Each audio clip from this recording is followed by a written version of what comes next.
One Tech World. I'm Shelly Brown. I actually go by JSB. I'm a partner with McKinsey Company in our tech practice. I consider myself a technologist at heart. I've spent the bulk of my career in software development. I started at Goldman. Now at McKinsey, I focus on helping companies transform their businesses with technology, whether that's through cloud, DevSecOps, or adopting a new product model. Given my lived experience, I'm extremely passionate about advancing equity and inclusion, particularly in tech. So I'm really honored to join you here today to talk about my personal journey, the current tech talent landscape, and how to close the tech talent gap for people of color and underrepresented groups. Thank you for having me. Along my journey, I've worked in many environments where I'm often the only in a room.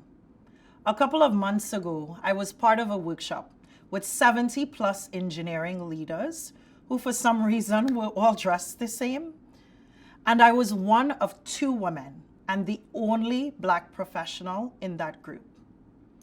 What occurs to me in these situations is that while we all might speak the same technical language, our experiences are very different. And I'm sure that for many of you, this has happened once too many times, unfortunately.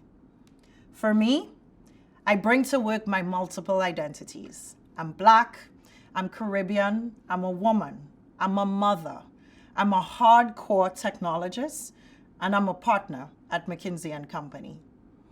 I know these identities interact with one another and have influenced both the person I am today, and I know that will make me better as a professional and help me, and frankly, many of us, drive outsized impact in technology.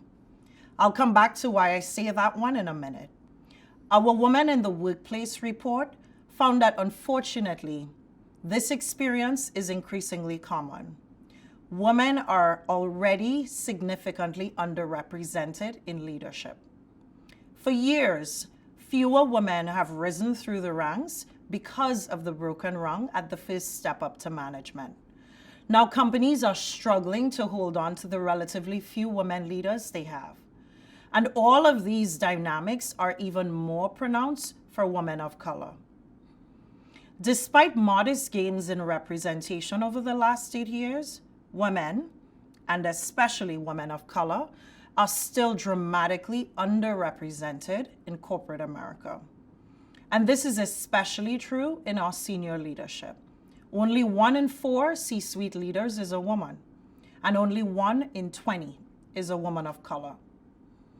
If you look at this with the lens of Black tech talent, which persists despite diversity efforts from the world's leading businesses, Black people make up 12% of the workforce, but only 8% of employees in tech jobs, and an even smaller 3% of tech executives in the Fortune 500.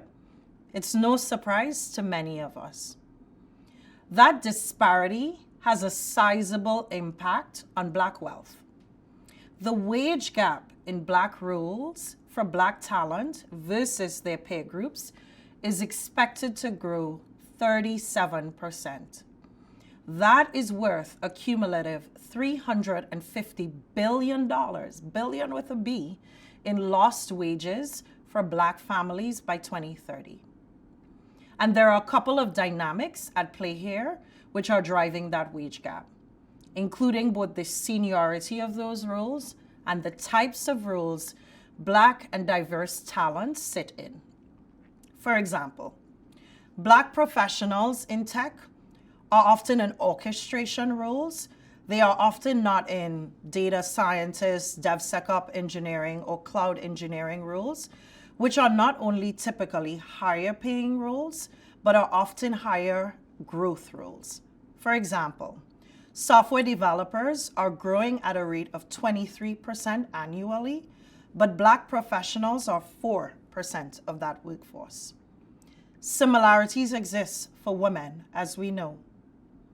As the tech industry faces layoffs, it's even more important to address the challenges in Black representation within the sector and related jobs, particularly as the employment gap is likely to widen over the next decade. Coming back to my point on outsized impact that we can all create. The data shows that gender diverse companies are 25% more likely to financially outperform less diverse companies. When there is racially diverse companies, they are 36% more likely to do so. So it is very clear that diverse talent helps us build inclusive technology, such as AI, machine learning algorithms. Given the pace of technology, beyond sort of that financial risk, it's a monumental reputational risk, given that pace, if companies don't address. Including more diverse tech talent helps limit bias in all emerging aspects of technology. For businesses, it means having a clear competitive advantage that is sustainable and inclusive. So being able, for example, to develop inclusive technologies that have a transformation potential for underserved communities. Take, for example, a digital banking platform that is designed to be inclusive of Black consumers like myself, that provides financial services that target a new segment and that can improve the living standards in communities that are underserved by traditional banks. So now that we talked about why, let's talk about what we can do about it. Across the career journey, there are 5 critical areas where aspiring Black technologists change paths or lose out on jobs or get stuck. We need to address these 5, and there are 5 interventions we see. Number 1, re-examine our approach to improving STEM education at the K through 12 level. Number 2, strengthening university partnerships for diverse talent, particularly inclusive of organizations like HBCUs for Black talent. Number 3, expanding opportunities for alternatively skilled talent. 4th, replacing mentorship with sponsorship. And 5th, empowering Black leaders to thrive.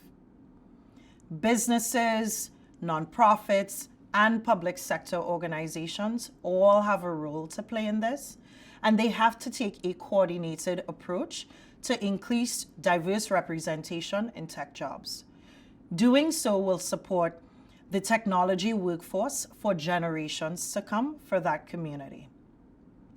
While much of the nonprofit sector work, for example, has increased diversity in STEM, there can be way more targeted efforts from businesses specifically designed to encourage Black student participation. Our research, for example, showed that students K through 12 were twice as likely to identify being a professional athlete or following a music career as attractive rather than STEM careers. Businesses can meet students where they are by underwriting tech courses or offering information sessions in predominantly diverse communities to address this. Numerous studies have documented the positive impact that a sense of belonging in education has on academic retention and motivation. Organizations can continue to invest in their future by directing funds towards HBCU curriculum development, their career offices, and faculty training. And we recognize not all businesses will be able to afford national HBCU outreach or cost-subsidized internship programs.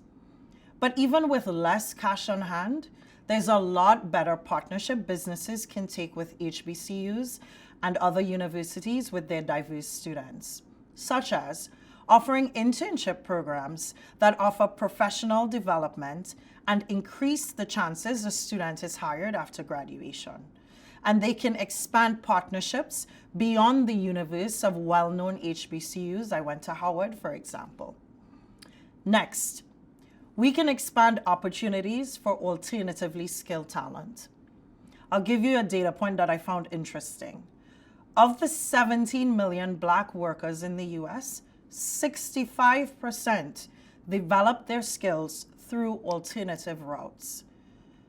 What that means is by removing the requirement for a bachelor's degree, businesses immediately expand the applicant pool. Additionally, they can partner with platforms that help train ready-to-learn talent, like boot camps, to find qualified candidates with non-traditional background. The great news here is tech can be an equalizer. You don't need to have a degree in computer science to be an engineer.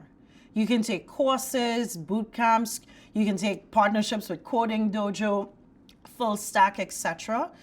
And all this requires is companies to change their mindsets, their recruiting approaches to source talent from alternative areas. We talked about the fourth one, replacing mentorship with sponsorship. Black tech professionals change companies every 3.5 years on average, compared with every 5 or more years for their non-Black counterparts. That higher attrition rate means Black talent is less likely to stay at a company long enough to be promoted. Mentorship programs are often not, unfortunately, developed with that in mind and don't provide enough guidance to make that relationship last.